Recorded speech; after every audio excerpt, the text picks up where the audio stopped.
안녕하십니까. 비뇨의학 TV 이용입니다.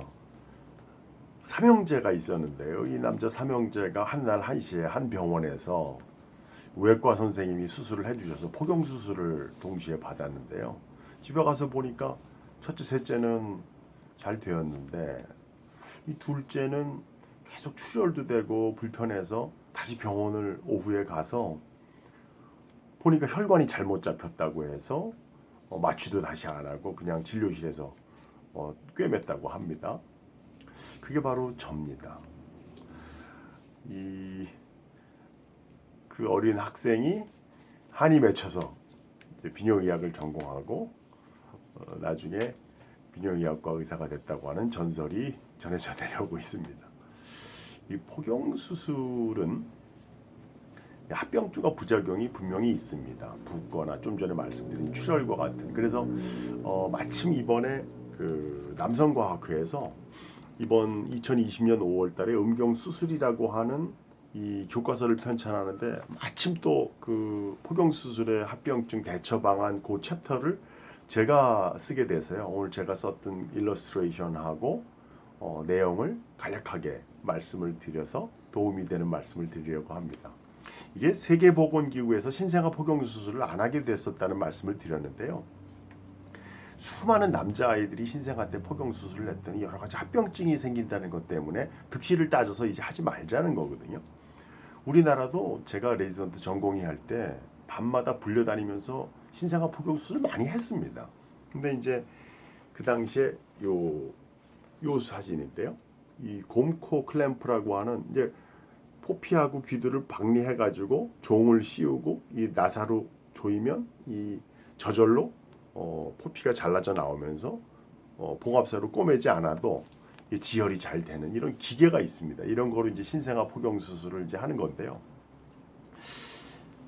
이게 사실은 통증도 있고요. 그럼 묶어놓고 시술을 하는데 이게 유착을 띄다가도 부작용이 생길 수 있고 여러 가지 문제가 있다는 걸 저도 그때 알았는데 결국은 이제 안 하게 됐다는 게 다행이라는 생각이 듭니다. 그러니까 전체적으로 포경수술의 부작용은 이 포피와 귀두를 박리하고 다시 들러붙는 데든지 이런 유착 문제가 생기는 게 제일 흔한 문제거든요. 그렇기 때문에 제가 2차 성징이 나타난 다음에 수술을 해야 된다고 하는 말씀을 드린 이유가 바로 이런 합병증을 예방하자는 차원이고요. 그 귀두와 포피 사이의 유착 문제 빼고는 봉합사 문제가 몇 가지 있어요. 녹지 않는 실로 했을 경우에 실크 같은 걸로 하면 저희가 봉합 굴관이라고 해서 피부 터널이 생겨서 그 안에 까만 여드름 면포처럼 블랙헤드 코메돈 면포 형성이 되는 경우가 있는데 이게 위생적으로 처치가 안 되면 나중에 그게 골마 터져서 또 재수술을 해서 오려낼 수도 있고 뭐 이런 부작용 합병증이 생길 수가 있는 거죠. 그래서 사실은 포경 수술은 흡수성 봉합사로 마무리를 짓는 게 좋습니다. 근데 이 흡수성 봉합사도 너무 이렇게 울퉁불퉁한 결과가 나오는 비후성 반응이 있어요. 이런 경우에는 또 소매절제술을 해서 재수술을 하기도 하고요. 또 하나는 이 포경 수술이 좀덜 되어서 이 포피륜을 제거를 못해서 그 끝에 있는 링을 완전히 제거를 못하면 다시 소매절제술을 해서 이제 정상적인 모양을 만들어야 되는 경우가 있기 때문에 이걸 저희가 감돈 포경이라고 하는데요. 혹시는 심한 포경인 경우에 억지로 뒤로 젖혔을 때 이게 부기가 되는 거를 이제 감돈 포경이라는 이제 응급 상황으로 표현을 하거든요. 근데 이제 포경 수술이 덜 됐을 때도 이런 부작용이 생기기 때문에 포경 수술은 적절한 그 부위를 소매절제술로 오려내는 게 가장 중요한 수술 술기라고 할 수 있습니다.